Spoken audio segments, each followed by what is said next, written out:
जय हिंद दोस्तों। आज मैं पेरोल सिस्टम बताने वाला हूं। टैली में बहुत ही डिमांडिंग चीज़ है और कुछ लोगों ने डिमांड किया था बताने के लिए। एक्सेल की सीरीज़ में बीच में ब्रेक करके मैं बता रहा हूं। पूरा देखिएगा, बिल्कुल इसी सिस्टम में मैं बताऊंगा कि इस एक वीडियो को देखने के बाद आपको फिर दूसरे वीडियो को देखने की ज़रूरत नहीं पड़ेगी। सारी चीज़ें मैं क्लियर कर दूँगा। शुरू करते हैं। और वीडियो अगर अच्छा लगेगा तो चैनल को सब्सक्राइब कीजिएगा, सपोर्ट करने के लिए लाइक कीजिएगा, शेयर भी कीजिएगा जिससे और किसी को भी मालूम हो सके। तो अभी टैली आपके सामने खुला हुआ है और इसमें देख रहे हैं आप, ये जो है लाइसेंस वर्जन नहीं है, ये एजुकेशन मोड में मैं काम करूँगा। पहले से एक कंपनी बनी हुई है, इसको मैं बंद कर दे रहा हूँ। Alt F3 करके मैं इसको बंद करके एक नई कंपनी बना लेता हूँ, क्रिएट कंपनी। Alt F3 से करेंगे तो सारी चीज़ें आ जाएंगी। मैंने यहाँ पे कर दिया टेस्ट और पेरोल, ये मैंने कर दिया, एक कंपनी मैंने बना लिया। और मैं इसमें ज़्यादा डेटा नहीं भरूँगा, मैं इंडिया ले लूँगा और इसको फिर स्टेट यूपी ले लूँगा। मैं 2 चीज़ ले लेता हूँ, बाकी मैं फिल नहीं करता हूँ। ये चीज़ हो गया। और फाइनेंशियल ईयर अगर आप जानते होंगे कैसे क्या होता है, फाइनेंशियल ईयर आपका होता है मार्च से शुरू होता है और अब उसमें अप्रैल से शुरू होता है और मार्च में जाके क्लोज हो जाता है। अब देखिए यहाँ पर जो ये आप स्क्रीन देख रहे हैं ना, यहाँ पर आपको पेरोल का ऑप्शन नहीं दिखता है। तो क्या करना पड़ेगा इसके लिए, पहले आपको करना पड़ेगा F11 करना पड़ेगा। और F11 करने के बाद आपको जाना पड़ेगा ये 1 वाले आइटम में, यानी कि अकाउंटिंग फीचर में जाना पड़ेगा। अगर आपको कोई स्टॉक आइटम से रिलेटेड होता तो आप इसमें जाते, टैक्स से रिलेटेड होता तो आप इसमें जाते, लेकिन आपको करना है सिंपल पेरोल पे काम। जो आपका इन्वेंट्री से रिलेटेड नहीं है तो मिलेगा अकाउंट फीचर में मिलेगा। अब यहाँ पे नीचे जब आप आएंगे तो यहाँ पे मिलेगा पेरोल सिस्टम, ये एस कर देंगे। अगर आप इसमें कैटेगरी भी देना चाहते हैं, जैसे स्टाफ है, स्टाफ में भी कैटेगरी देना चाहते हैं कि कौन HR में है, कौन किस में है, तो आप यहाँ से भी इसको कैटेगरी वाले ऑप्शन को भी एस कर देंगे। देख रहे होंगे कैटेगरी आपको दिख रही है, कॉस्ट कैटेगरी वाली, पेरोल और कॉस्ट कैटेगरी, इसको भी एस कर देंगे तो भी काम चलेगा और नहीं करेंगे तो भी चलेगा। फिलहाल मैं एस करके आपको बता दे रहा हूँ। ये हो गया और मैं इसको कंट्रोल A करके सेव कर दिया। अब आप देखेंगे कि आपके यहाँ पर एक पेरोल आइटम आ गया, ये देखिए पेरोल इन्फो आ गया। अब पेरोल इन्फो यहाँ पे आया और यहाँ पे नीचे आ गया पेरोल वाउचर, 2 चीज़ें आ गई। इन्हीं दोनों पे आपको काम करना है। अब चलते हैं, पहले हम लोग पेरोल इन्फो पर चलते हैं। हम यहाँ जैसे मैंने इंटर किया, अब देखेंगे हम कि पेरोल में एम्प्लॉय कैटेगरी पहले है, एम्प्लॉय ग्रुप है और आपका ये एम्प्लॉय है। तो फिलहाल मैं शुरू करता हूँ, एम्प्लॉय कैटेगरी बताता हूँ क्या होता है। जैसे एम्प्लॉय की जो कैटेगरी होती है वो, चाहे उनको आप स्टाफ लिख लें या वर्कर लिख लें या जो आपका दिल करे वो लिख लें, कोई दिक्कत नहीं है। हमने स्टाफ लिख दिया है। अब बैक करके फिर हम आएंगे। अच्छा, इसके बाद आप अगर चेंज करना चाहते तो यहाँ आर्ट से आप चेंज भी कर सकते हैं, डिस्प्ले में देख सकते हैं। अब हम चलेंगे वापस एम्प्लॉय ग्रुप में चलेंगे। अब ग्रुप में क्या है, ग्रुप में जैसे मैंने कर लिया HR डिपार्टमेंट, यहाँ से मैंने, तो पहले तो इसको ले लेंगे, स्टाफ चूज़ करेंगे और यहाँ पर दे देंगे जैसे HR डिपार्टमेंट, या मैं इसको कर दूं सेल्स कर दूं या मार्केटिंग कर दूं। मैंने इसको सेल्स कर दिया। चलिए, कोई सेल्स में है, कोई HR में है, इस तरीके से आप बना सकते हैं, अलग अलग कैटेगरी बना सकते हैं। फिर आता है इसमें एम्प्लॉय। अब एम्प्लॉय क्या करेंगे, यहाँ पे मैंने नाम बनाया। जैसे ऊपर अब जाइए, देखिए जहाँ लिखा है प्राइमरी कॉस्ट कैटेगरी लिखा है, यहाँ पर ऊपर आइए और इसको करके आप ले लीजिए जो आपका स्टाफ वाला बना था, यहाँ से ले लीजिए। यहाँ पर नाम मैं दे रहा हूँ, जैसे राजू मैंने दे दिया। एक एम्प्लॉय का जैसे बनेगा ऐसे आप कई का बना सकते हैं। फिलहाल मैं एक का बता देता हूँ, इस तरीके से आप कई बना के कर सकते हैं।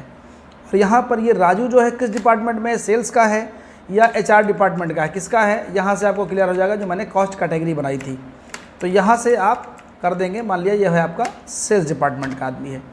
अब ये जो आता है डेट ऑफ ज्वाइनिंग, यहाँ पर डेट ऑफ ज्वाइनिंग का मतलब हो गया कि बंदे ने कब से जॉब ज्वाइन किया है। ये बाय डिफ़ॉल्ट 1 अप्रैल ले रहा है। आप देख रहे होंगे 1 अप्रैल क्यों ले रहा है, क्योंकि जो कंपनी स्टार्ट की जाती है तो वो 1 अप्रैल बाय डिफ़ॉल्ट लेता है, वहाँ से वही डेट यहाँ लेता है। आप इसको चेंज भी कर सकते हैं, 1 मई कर दीजिए, 1 जून कर दीजिए, जब से इसकी ज्वाइनिंग दिखानी हो तब से आप कर दीजिए। फिलहाल मैं चेंज नहीं कर रहा हूँ, 1 अप्रैल ही रख रहा हूँ, आप चेंज कर लीजिएगा अपने हिसाब से। उसके बाद आप यहाँ पे नीचे डेटा भर देंगे। जैसे एम्प्लॉय नेम है, एम्प्लॉय नंबर है, जैसे मैंने कर दिया EMP 001 कर दिया। अब यहाँ पर डेजिग्नेशन है, मान लिया सेल्स में है तो ये एग्जीक्यूटिव है। इस तरीके से आप भर सकते हैं। इसका फंक्शन क्या है, सेलिंग फंक्शन इसका है। लोकेशन कहाँ पे कर रहा है, मान लिया ये कर रहा है लखनऊ में। इस तरीके से आप पूरा भर सकते हैं, जेंडर मेल फीमेल करके आप भरते हुए जा सकते हैं। सारा डिटेल, पैन टैन जो भी भरना है आप सब दे सकते हैं, डोंट वरी। ईमेल सब दे देंगे तो पे स्लिप पे सारी चीज़ें लिख के आ जाएंगी। अब मैं इसको कंट्रोल A करके सेव कर दिया या इंटर करके सेव कर दिया। मैं एक आदमी का बता रहा हूँ, इस तरीके से आप जितना चाहें उतना बना के कर सकते हैं। यूनिट ब्रैकेट में क्या लिखा है, वर्क। वर्क का मतलब जो ये काम करेगा तो किस में करेगा, ये काम करेगा बंदा तो घंटे में करेगा, ठीक है। अब ये घंटे में ले लिया। आप इसको अगर चाहें तो आप कंपाउंड में भी कर सकते हैं, मतलब यहाँ पे ऊपर जाके घंटा मिनट आप इसको चेंज भी कर सकते हैं। जो आपका सिंपल लिखा है तो आपका ये चेंज भी हो जाएगा, कोई दिक्कत नहीं है, उससे मुझे लेना देना नहीं है। अब फिलहाल मैंने 1 यूनिट बना लिया, आवर बना लिया, घंटा। अब यहाँ पे अटेंडेंस टाइप कितने प्रकार की होती है? जैसे मैंने लिया प्रेजेंट ले लिया। प्रेजेंट क्या होता है? प्रेजेंट जो होता है उसको अटेंडेंस माना जाता है। देखिए पहला ऑप्शन लिखा हुआ है अटेंडेंस, ऑब्लिक लिखा हुआ है लीव विद पे। तो अटेंडेंस मैंने ले लिया, अब ये हो गया। दूसरा मैंने ले लिया एब्सेंट ले लिया। एब्सेंट किस टाइप का लीव है? अटेंडेंस है। ये आपका है लीव विदाउट पे, यानी जो प्राइवेट कंपनियों में अक्सर जो नियम होता है वो होता है कि आपको लीव मिलेगी, ठीक है, लेकिन इसका पैसा भी नहीं मिलेगा। एब्सेंट अगर कोई होता लीव में काउंट होगा लेकिन पैसा भी नहीं दिया जाएगा। एक मैं और बना लेता हूँ, ओवर टाइम में बना लेता हूँ कि बंदा अगर एक्स्ट्रा काम करता है तो उसका भी पैसा उसको मिलना चाहिए। यहाँ पे क्या होगा, अगर आप ओवर टाइम करते हैं तो आपका ये माना जाएगा प्रोडक्शन में माना जाएगा। ओवर टाइम अक्सर प्रोडक्शन के लिए यूज़ किया जाता है और इसका यूनिट जो होगा कि काउंट किस में होगा, ओवर टाइम घंटे में काउंट होगा, ठीक है। अब इसके बाद आपका आता है पे हेड आता है। अब पे हेड क्या करते हैं? पे हेड मतलब इस एम्प्लॉई में क्या क्या चीज़ें हमको देनी है। कंपनी में बहुत सारी चीज़ें होती हैं, जैसे आपका होता है बेसिक पे होता है, एचआरए होता है, टीए होता है, डीए होता है, सीसीए होता है, पीएफ होता है, बहुत सारी चीज़ें होती हैं। सारे लोगों को सारी चीज़ें नहीं मिलती, सीसीए बहुत लोगों को नहीं मिलती, बहुत लोगों को टीए नहीं मिलता। तो उन सारे में देखना है कि किस में क्या देना है। तो फिलहाल यहाँ से मैं बनाता हूँ बेसिक पे, मैंने कर लिया। मूल वेतन जिसको कहते हैं, बेसिक सैलरी, ठीक है, बेसिक सैलरी। अब ये देखिए जो लिस्ट खुल के आया, लिस्ट ऑफ पे हेड्स टाइप, ये डिपेंड करता है कि आप किस कैटेगरी में आप ये ले रहे हैं। आपका जो नेम है, ये आप बेसिक सैलरी ले रहे हैं, तो ये है क्या, ये अर्निंग फॉर एम्प्लॉई है, ये एम्प्लॉई को मिलता है।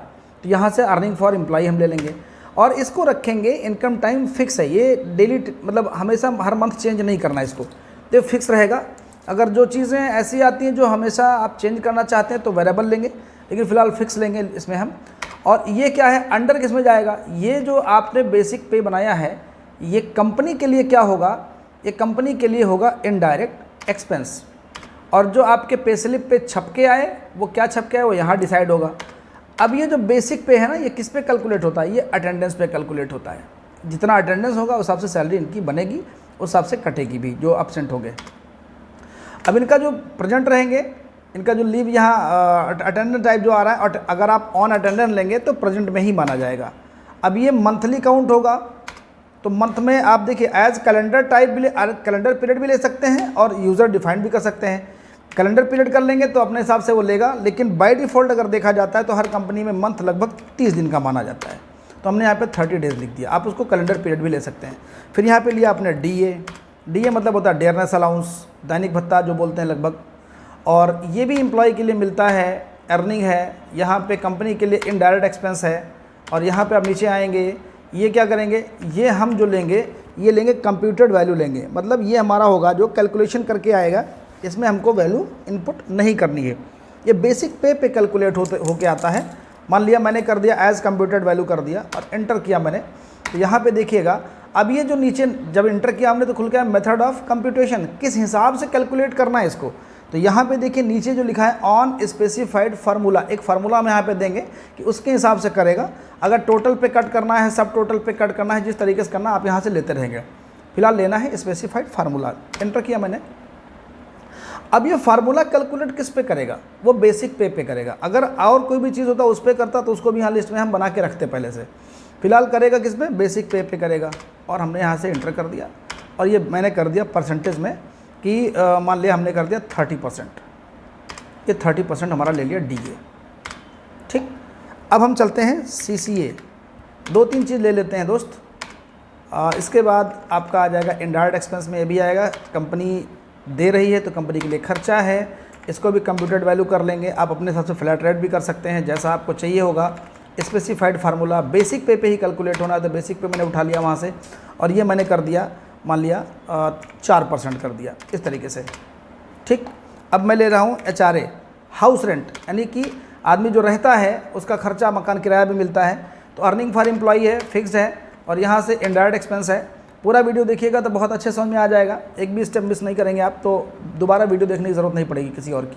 फिर यहाँ पे आप जाएंगे तो इसको भी हम कंप्यूटेड वैल्यू ही लेते हैं। HRA जो होता है वो सैलरी के बेस पे लोग देते हैं तमाम कंपनियों में। यहाँ पे हम आएंगे on specified formula, basic salary पे ही लेंगे और ये हमारा चला जाएगा, मान लिया हमारा 2% चला जाएगा या 3% चला जाएगा, जो कंपनी बोलेगी वो आपको करके दे देना है।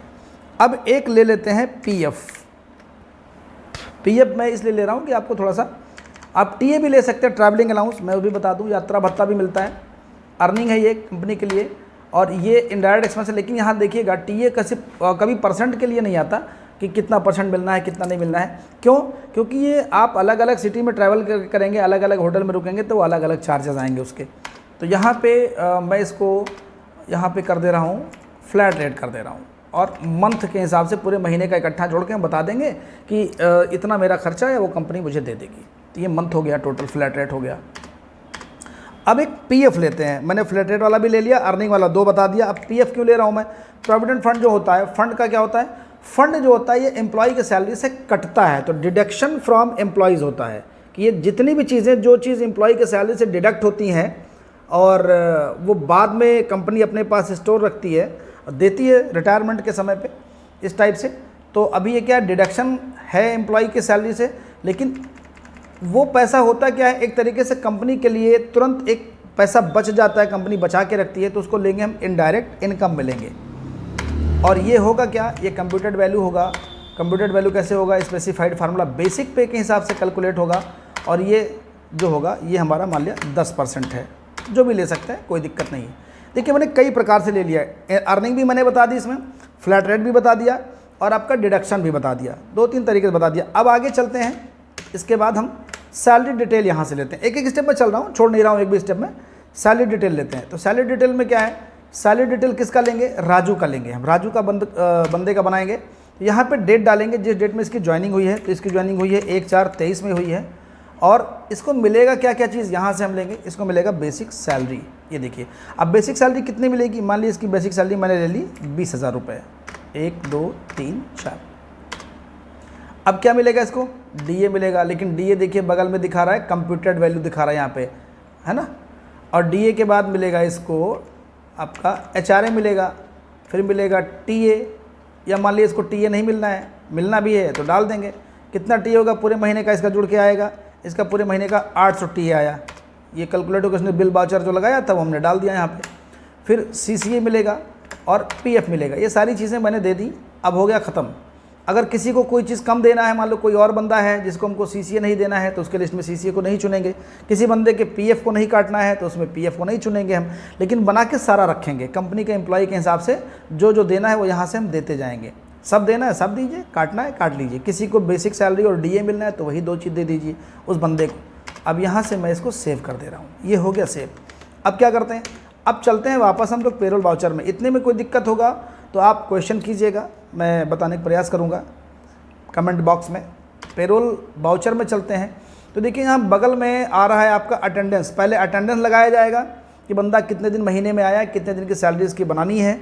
और वो तो मैंने एक फार्मूला दिया कि 20,000 रुपये पूरे महीने का है 30 दिन का, लेकिन कितना दिन बंदा आया है, कितना एब्सेंट है, कितना ओवर टाइम किया, ये भी तो बताना पड़ेगा, उसके हिसाब से चीज़ें होंगी। तो अभी यहाँ पे क्या है ना, देखिए आपको लिखा है F5, लेकिन नीचे 2 लाइन दिख रहा है, तो 2 लाइन का मतलब होता है कंट्रोल। जिस शॉर्टकट के नीचे डबल लाइन है उसका मतलब है कंट्रोल, और जिस शॉर्टकट के नीचे एक लाइन है उसका मतलब है आल्ट। फिलहाल यहाँ क्या करना है, अटेंडेंस लगाना है, तो हमको करना है पड़ेगा कंट्रोल F5। ये देखिए राजू का लगाना है, यहाँ पे आ गया। अब बगल में आ गया एब्सेंट कितना दिन, ये एब्सेंट मान लिया हो गया 3 दिन बंदा हो गया। अब मंथ के हिसाब से राजू का दोबारा हम प्रेजेंट भी लगाएंगे, क्योंकि एब्सेंट के किसी का भी अटेंडेंस प्रेजेंट भी लगाया जाता है और एब्सेंट भी लगाया, दोनों लगाया जाता है। अब अगर 3 दिन हो गया तो बाकी बचा 27 दिन, 30 दिन के हिसाब से। और फिर राजू का हम लगाएंगे ओवर टाइम। ओवर टाइम में देखिए ये ओवर टाइम आ गया, तीनों चीज़ आ गया। ओवर टाइम इसका वैल्यू कितना दिन ओवर टाइम किया, ये अब ये घंटे में जाएगा। ओवर टाइम इसने किया मान लो 20 घंटा किया, ठीक है, हमने इसका 20 घंटा यहाँ डाल दिया, पूरा इसका अटेंडेंस लगा दिया।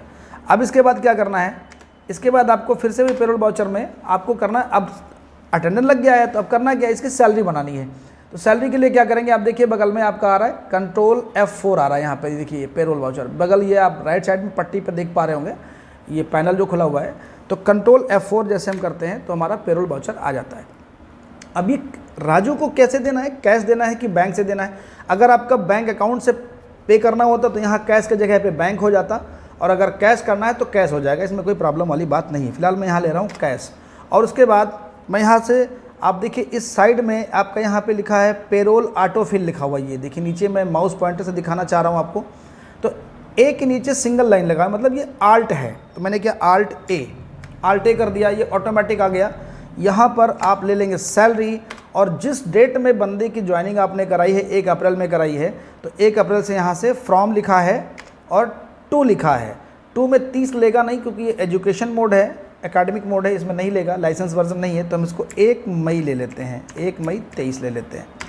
अब यहाँ पर किस कैटेगरी में देना है, स्टाफ का देना है, तो मैं स्टाफ ले लिया। किसका देना है, राजू का। अगर मान लो डिपार्टमेंट वाइज आपको करना है कि सेल्स में जितने लोग हों सबका बन जाए, लेकिन फिलहाल मैंने एक नाम लिया है तो मैं एक नाम ले रहा हूँ। अगर आपने HR डिपार्टमेंट लिया है तो पूरे HR डिपार्टमेंट का बन जाएगा, फिलहाल मैं राजू का ले रहा हूँ। राजू का करके एम्प्लॉई, ये जैसे आप करेंगे, ये देखिए सैलरी बन के आ गई। उसकी टोटल सैलरी जो बनी वो 24,280 रुपये बनी, और पूरा डिटेल यहाँ पे लिखा हुआ है कि बेसिक सैलरी कितनी है, 18,000 है, और समथिंग DA कितना आया, ये आया, HR, सारी चीज़ें यहाँ पे आपके कैलकुलेट होकर के आ गई हैं। और अब आप हम क्या करते हैं, इसको इंटर मार देते हैं, ये इंटर हो गया। अब इसको अगर आपको प्रिंट आउट लेना है, ये सेव हो गया। अगर आपको प्रिंट आउट लेना है तो आप डे बुक में आइए, डिस्प्ले में डे बुक में, और ये चीज़ ओपन करके Alt P कर दीजिए, और अगर आप S कर देंगे, प्रिंटर लगा होगा तो प्रिंट आउट कर जाएगा। फिलहाल यहाँ मैंने प्रिंटर क्या चूज़ किया है, मैंने प्रिंटर चूज़ किया है PDF। जैसे मैं इंटर मारता हूँ, देखिए इस नाम पूछेगा, मैंने कर दिया राजू पे, ठीक है। अब ये डेस्कटॉप पे डाल दे रहा हूँ, मैं आपको दिखा भी दे रहा हूँ उसका सैलरी स्लिप कैसे आता है। ये इस तरीके से प्रिंट होके आएगा, ये सेव हो गया। मैं यहाँ दिखा रहा हूँ राजू पे के नाम से बन के आ गया, ये देखिए ये बन के आ गया सैलरीज का। तो ये जब आप पूरा डिटेल वहाँ से भरे होते तो बहुत सारी चीज़ें शुरू में अच्छे से आती, कंपनी नेम सब पूरा अच्छे से आता। तो ये टोटल सैलरी जो इसकी बनी वो 24,280 रुपये बन गई।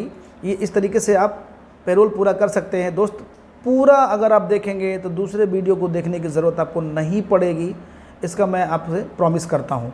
तो आप इसको देखिएगा, और अगर चैनल आपको अच्छा लगता है तो प्लीज़ सब्सक्राइब कीजिए, वीडियो को शेयर भी कीजिए, कमेंट ज़रूर कीजिएगा कि कैसा लगा आपको वीडियो।